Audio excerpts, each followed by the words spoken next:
What's an unwritten rule in your household that would seem bizarre to outsiders? In my house growing up, nobody under 16 could lock their bedroom door ever. Didn't matter if you were changing clothes, crying your eyes out, or just wanted to be alone. If you were under 16, your door stayed unlocked. Even the bathroom had this weird sliding thing my dad could open with a quarter. I thought it was the dumbest rule ever. My sister Emma got her lock the day she turned 16 and literally rubbed it in my face every chance she got. She'd slam her door and yell through it. Guess what? I'm locked in. Like it was some huge victory. My dad always said the same thing. When I complained, locks are for people who can handle responsibility. You'll understand when you're older, which just made me mad because that's what adults say when they can't give you a real answer. Everyone at school thought my parents were control freaks. When I told my friend Jake about it, he was like, dude, that's insane. What if you're changing? I'd just shrug and say, I change really fast. But the truth is, I was embarrassed. I felt like my parents didn't trust me, like they thought I was some little kid who couldn't be left alone for 5 minutes without doing something stupid. The worst part was when I had friends over. They'd go to use the bathroom and come back looking confused. The door doesn't lock. I'd have to explain the rule and watch them give me that look. You know the one, the your parents are weird look. When I turned 15, I started pushing back harder. I'd argue with my dad every time he brought up the rule. It's not fair. I'm not a baby anymore. But he never budged. Just kept saying I'd understand someday. Then my 15th birthday party happened. It was just a few friends over. Nothing crazy. But Jake said something that really ticked me off. Something about how I probably still slept with a nightlight. Everyone laughed, and I got so mad I stormed off to my room. I tried to slam the door as hard as I could, but it just bounced back. Open. No satisfying slam. No dramatic exit. Just me standing there looking like an idiot while everyone could see me through the wide open door. That night, after everyone went home, my grandpa came to my room. He usually didn't talk much, but something about that day made him sit on my bed and really look at me. You want to know why your dad made that rule? He asked. I nodded, still feeling frustrated and embarrassed. Your cousin Tyler used to live here. You were too young to remember much about him. Nice kid. Seemed normal, just quiet. Kept to himself. A lot. One night when he was 17, he locked himself in the upstairs bathroom. My grandpa paused and I could see his hands shaking a little. He took some pills. Too many pills. Your dad and mom were downstairs watching TV. Had no idea anything was wrong. By the time they found him the next morning, it was too late. My stomach dropped. I'd never heard this story before. Your dad blames himself. Says if they'd been able to get to Tyler sooner, maybe things would have been different. So, he made the rule. Not because he doesn't trust you kids, but because he can't stand the thought of not being able to help if you need it. I sat there for a long time after Grandpa left thinking about Tyler. I barely remembered him. Just flashes of a tall, skinny kid who was always nice to me. The rules suddenly made sense. It wasn't about control or not trusting me. It was about fear. My dad was scared of losing one of us the same way they lost Tyler. A year later, on my 16th birthday, my dad handed me a screwdriver and a door lock still in its package. Go ahead and put it on, he said. You've earned it. I thanked him and went upstairs. I spent 20 minutes installing that lock, testing it over and over. It felt good to finally have that privacy I'd wanted for so long. Growing up, my house always had this one bizarre, unspoken rule. Nobody under 16 could ever lock their bedroom door. No exceptions. Changing clothes, crying your eyes out, or simply wanting to be alone, doesn't matter. The door stayed unlocked. Even the bathroom had that strange, sliding latch my dad could open with a quarter. I used to think it was the dumbest rule ever. It felt like a prison, like my privacy didn't matter. My sister Emma, who always got the upper hand, got her lock the day she turned 16, and she never missed an opportunity to rub it in. She'd slam her door and yell, guess what? I'm locked in. Like it was the grandest prize. Dad's answer every time I nagged was the same. Locks are for people who can handle responsibility. You'll understand when you're older. That, of course, only made me angrier. It was one of those classic adult responses that feels like a brush-off when you want a real explanation. At school, friends thought my parents were control freaks, especially Jake. When I told him about the rule, he shook his head, incredulous. Dude, that's insane. What if you're changing? I always shrugged and defended it with a joke. I change really fast. But if I'm honest, I was embarrassed. I felt like my parents didn't trust me, not just a little, but downright assumed I couldn't be left alone for 5 minutes without messing up somehow. The worst moments were when I had friends over. They'd go to the bathroom and come back with this confused look, like, wait, your door doesn't lock? I'd sigh and explain. The stupid rule, catching that your parents are weird, look in return. It wasn't fun. When I turned 15, I started pushing back hard. Arguments with dad became routine. It's not fair. I'm not a kid anymore. But no matter how much I argued, he never budged. You'll understand someday. Then came my 15th birthday party. It was small, just a few friends, nothing wild. But Jake made this joke that set me off.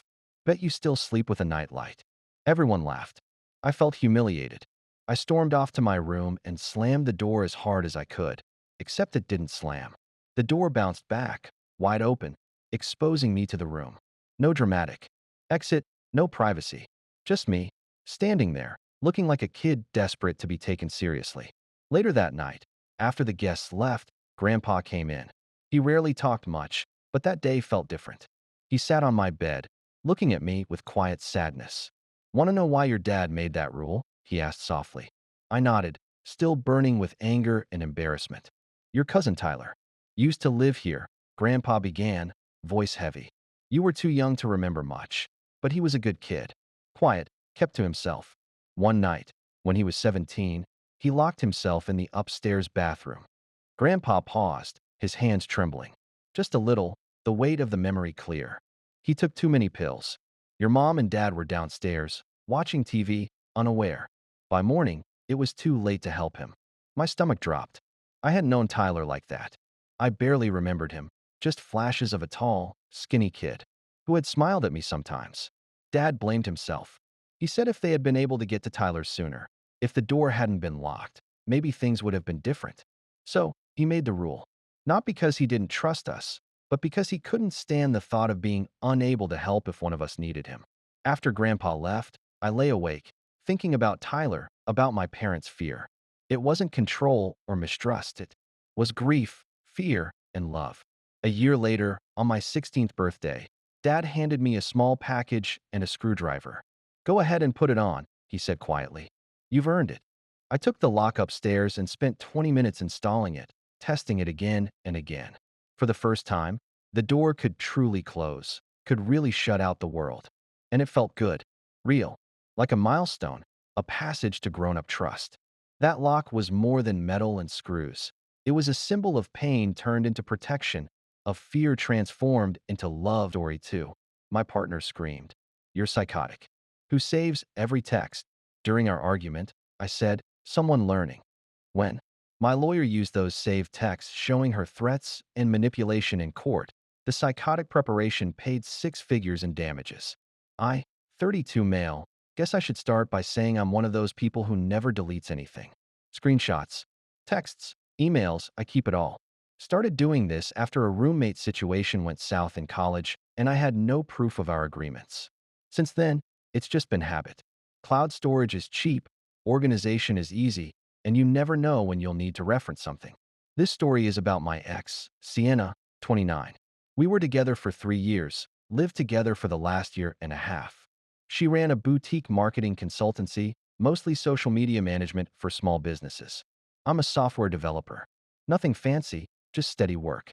The thing about Sienna was she had this way of twisting reality. Small at first. "You said you'd handle dinner when I knew we'd agreed she would. I told you about this event weeks ago when it was the first I'd heard of it. Gaslighting 101, but subtle enough that I'd doubt myself. So, I started screenshotting our conversations. Not maliciously, just insurance. When she'd text me something, I'd screenshot it. When plans changed, screenshot work stuff she'd mentioned. Screenshot all organized in folders by month. About 6 months ago, things got weird. She started taking on bigger clients, acting secretive about her work. Late nights, client meetings that seemed off. Then she asked me to help her with some technical stuff for a client presentation. I'm decent with code, so sure, why not? That's when I noticed something. The client she was presenting to, it was my company's biggest competitor. The presentation included strategies for poaching our clients, complete with inside information about our pricing structures and contract terms. Information only I had access to. I confronted her that night. Sienna, what the hell is this? I showed her the presentation on my laptop. Her face went through about 5 emotions in 2 seconds. Then the mask slipped. Oh, please, Nate, don't be so dramatic. It's just business. Just business. You're using confidential information from my job. Information you freely talked about at home. That's on you. That's corporate espionage. Sienna. That's when she lost it. Full and screaming match. Called me paranoid, controlling, said I was trying to sabotage her. Success. Then she said the magic words. You know what? Fine. You want to be a little about it? I'll destroy you. I'll tell your company you gave me that information. Who do you think they'll believe? The girlfriend running a legitimate business or the boyfriend who's been acting paranoid? I stayed calm. Is that a threat? It's a promise. I have texts where you discussed work stuff with me. I'll make it look however I want. That's when she noticed my phone in my hand. Are you recording this? Just documenting like always. Her face went nuclear. You're psychotic. Who saves every conversation? Who screenshots every text? What kind of sick person documents their relationship? Someone learning, I said quietly. I think you should leave. She stormed out, but not before. Sending a barrage of texts. Real nasty stuff. Threats about ruining my career. How she'd make sure I never worked in tech again. How she had connections who would believe her over me. Even threatened to claim I was abusive. That she had bruises from rough sex she could photograph. Every single text saved. The next morning, I did 3 things. 1. Went straight to my company's legal department with everything. 2. Hired a lawyer. 3. Changed my locks. What followed was the most stressful month of my life. But thank God for my psychotic habit of documentation. Update 1. Holy hell, the entitlement is off the charts. First, my company took this very seriously. Corporate espionage isn't a joke. They immediately launched an investigation and put me on paid leave. Standard procedure, not punishment. They also provided their own lawyers to work with mine. Sienna, meanwhile, went on the offensive, started telling mutual friends I was abusive, controlling, that I trapped her in the relationship by monitoring everything she did. A few believed her at first. Our friend Micah actually called me crying, saying she couldn't believe I was that kind of guy. I sent Micah one screenshot, just one. The text where Sienna threatened to lie about abuse. Micah went silent then. Oh my God. But Sienna wasn't done. She actually went through with some of her threats. She sent an email to my company's HR claiming I had voluntarily shared trade secrets with her for her business. Attached some of our old texts where I'd mentioned being stressed about a project or celebrating landing a client. What she didn't know, I'd been even more psychotic than she realized. See, I used this app that backs up all my messages with metadata intact. Every text had timestamps, thread IDs, the works. My lawyer, Miss Delgado, absolute shark, was having a field day. Nathan, she said, scrolling through my organized folders. This is the most comprehensive documentation I've ever seen from a client. You could teach a class on this. The smoking gun? Sienna had texted me 2 months before the presentation. Hey, babe, that competitor of yours reached out about a contract. Should I take it? Might be weird. LOL. My response, that would definitely be a conflict of interest. Probably best to pass. Her response, yeah, you're right. I'll decline. Except she didn't decline. She took the contract and hid it from me. That text chain alone destroyed her. He voluntarily shared information defense. But wait, it gets better. Remember those threats about claiming abuse? Turns out she tried that, too. Went to the police with photos of bruises on her arms. Said I'd grabbed her during our argument. One problem. I'd been at a work conference in another state when she claimed it happened. Had receipts, hotel records, conference attendance logs, the works. Plus, I'd screenshotted her Instagram stories from that exact time period. She was at a kickboxing class, posting about how intense the workout was. The police were not amused. Miss Delgado was building a beautiful case. Defamation, intentional infliction of emotional distress, corporate espionage, filing false police reports. The company's lawyers were handling the corporate side. But personally, I was going after her for everything. She must have realized how badly she'd miscalculated because the text started changing tone from threats to bargaining to straight-up begging. Nate, please, can we just talk? This has gotten out of hand. I was emotional. I didn't mean those things. Please don't ruin my life over a misunderstanding. Screenshot. Screenshot. Screenshot. Update 2. Discovery phase was incredible. Y'all want to know about entitlement? Let me tell you what we found. First, this wasn't Sienna's first rodeo. Miss Delgado's investigators found two previous boyfriends who'd had similar experiences. One had his small business nearly ruined when she started working with his competitors using inside knowledge.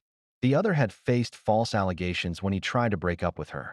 Neither had my level of documentation, so nothing had stuck legally, but Sienna had gotten cocky. She'd kept emails with the competitor about the information she could provide, actual written agreements about bonuses she'd receive for each of my company's clients she could flip. Girl really thought she was untouchable. The false abuse claim to the police. Yeah, that became a criminal matter. The DA's office doesn't play around with false reports. She was charged with filing a false police report and attempted fraud. Her lawyer, court appointed, because somehow she'd blown through her savings already, tried to negotiate, offered to drop all claims against me if I dropped my civil suit. Miss Delgado actually left. Your client is facing criminal charges and a corporate lawsuit from a Fortune 500 company. She has zero leverage here. So Sienna did what entitled people do when cornered. She escalated. This time, she went after my family. Started messaging my sister on social media with screenshots of our old conversations, trying to paint me as controlling. Sent emails to my mom about how I'd ruined her life and destroyed her business. My sister's response was beautiful. She forwarded everything to Miss Delgado and replied to Sienna with just, "I've known my brother for 32 years. I've known you for 3. Also, he saved your texts about this, too. Stop contacting our family or we'll add harassment to the lawsuit." But the real kicker came during her deposition. When presented with the mountain of evidence, her story kept changing. First, I'd given her the information willingly. Then, she'd overheard things. Then it was common knowledge in the industry. Finally, when confronted with her own emails discussing the scheme, she broke down. He was going to propose. She screamed. I saw the ring in his drawer. I couldn't be tied to someone so mediocre. I needed to level up professionally first. There it was. She'd snooped, found the ring I'd bought. Yeah, I'd been planning to propose, dodged that bullet, and decided to cash in on our relationship before dumping me. Miss Delgado leaned forward. So you admit to deliberately stealing corporate information with the intent to profit? Her lawyer tried to object, but the damage was done. The criminal case moved forward. She pleaded guilty to filing a false police report in exchange for dropping the fraud charge. Got 6 months probation and a fine. But the civil case, that was where my psychotic documentation really paid off. Final update. Court date finally came. Sienna showed up looking like she'd aged 5 years. The confident, manipulative woman I'd known was gone. In her place was someone who'd finally realized actions have consequences. Miss Delgado presented our case methodically. Defamation proven through false abuse allegations to friends, family, and police. Corporate espionage proven through emails and the presentation itself. Intentional infliction of emotional distress proven through documented threats and harassment. Breach of implied confidentiality proven through our text exchanges about conflicts of interest. The judge seemed particularly interested in my documentation system. At one point, he actually said, "Mr. Thompson, this is one of the most organized presentations of evidence I've seen in a civil case." Sienna's defense was basically non-existent. Her lawyer tried arguing that couples share information all the time, but the judge shut that down quick. Sharing that you had a hard day is different from sharing proprietary pricing models, counselor. When it came time for damages, Miss Delgado went for the throat. Lost wages from my unpaid leave, $12,000. Therapy costs from emotional distress, $3,500. Legal fees, $45,000. Punitive damages for malicious conduct, $50,000. Damage to professional reputation, $75,000, total $185,500. The judge deliberated for exactly 45 minutes. Came back with a judgment in my favor. Full amount plus she had to pay my legal fees on top of the damages. Sienna actually fainted like fool and collapsed in court. When she came to, she started sobbing about how she couldn't pay, how this would ruin her. The judge was unsympathetic. Miss Rivera, you attempted to destroy this man's career and reputation for financial gain. These are the consequences of those choices. Here's the beautiful part. Because of the corporate espionage, she was basically blacklisted from marketing. No reputable company would touch her. Last I heard, she'd moved back in with her parents and was working retail. My company, they were so impressed with how I'd handled everything. They promoted me to senior developer with a significant raise. Turns out protecting company interest gets you noticed. As for those mutual friends who initially believed her, most apologized. Some I forgave, others I didn't. Micah became one of my closest friends after seeing how Sienna operated. I still screenshot everything, still organize all my digital communications. Sienna called it psychotic, but it saved my career, my reputation, and got me a 6F-figure payout. Oh, and that engagement ring. Sold it. Used the money for a solo trip to Japan. Best decision ever. To anyone reading this, document everything. Save those texts. Screenshot those conversations. You're not paranoid. You're prepared. And when someone shows you who they really are through their digital footprint, believe them. Sometimes being psychotic pays off. Literally. Final thoughts. Been 6 months since the judgment. Sienna tried reaching out once through a mutual acquaintance, wanting to apologize and move forward. I declined through my lawyer. There's nothing to move forward from. I'm dating again. Told my new girlfriend about my documentation habits up front. Her response, good. I do the same thing. Want to compare organizational systems? I think I found a keeper. To everyone calling me petty in the comments, maybe. But I didn't create the evidence. I just saved it. She wrote those threats. She made those plans. She filed those false reports. All I did was keep the receipts. And those receipts were worth $185,500. Stay organized, folks. You never know when your psychotic habits might just save your life. Asterisk.